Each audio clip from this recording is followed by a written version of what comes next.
আগের ভোটগুলো দিচ্ছিলেন? কি অবস্থা, কি মনে হচ্ছে আপনার? আমার তো আপনার মানে অনেক ছোট, আমাদের কিন্তু বলেন যে আমরা খুব কষ্ট করে যাচ্ছি, চেষ্টা করতেছি, সব আইন শৃঙ্খলা বাহিনী সবাই মিলে চেষ্টা করতেছি নির্বাচনকে আমরা সুন্দর করার জন্য। আমাদেরকে অবশ্যই সাজেশন দিবেন যে না আমাদের ভালো আছে, তাই না?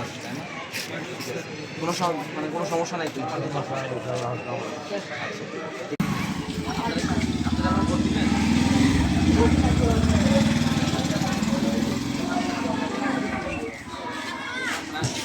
অবশ্যই আপনারা ভোট দিবেন, এটা যে আপনার একটা অধিকার ভোট দেওয়া, এটা আপনি জানেন তো?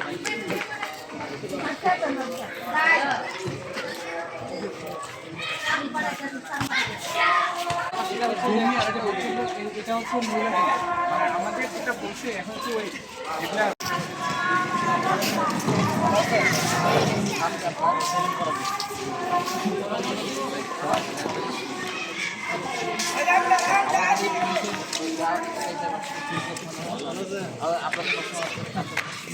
কি অবস্থা? এখানে ভোট দিবেন কে কে?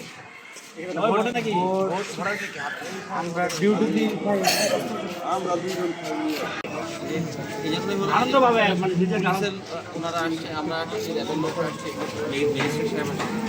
আপনারা যাতে নির্ভয়ে ভোট দিতে পারেন, ঠিক আছে? ভোট যে আপনি দিবেন, এটা আপনার যে অধিকার, এটা জানেন তো? ঠিক আছে, আপনারা হ্যাঁ যাকে ইচ্ছা তাকে ভোট দিবেন, রাইট? আরো কিছু লোক আসছে,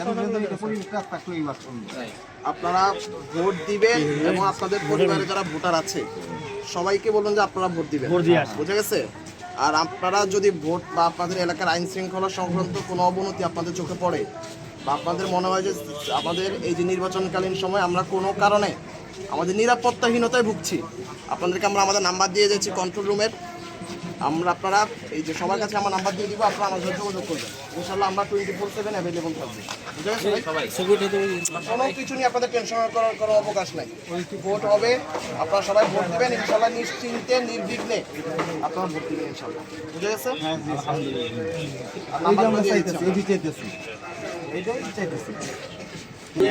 আপনাদের একই বলতে হবে না। যদি আমি প্রথমে আপনাদেরকে বলে দিয়েছি, যদি আপনারা কোনো কারণে নিরাপত্তাহীনতায় ভোগেন, আপনাদেরকে আমরা আমাদের কন্ট্যাক্ট নাম্বার দিয়ে দিয়েছি, পুলিশ থাকবে, র্যাব থাকবে, কন্ট্যাক্ট নাম্বারে কল দিবেন, ইনশাল্লাহ এখানে অ্যাকশন হয়ে যাবে, খুব দ্রুততার সহিত অ্যাকশন হবে।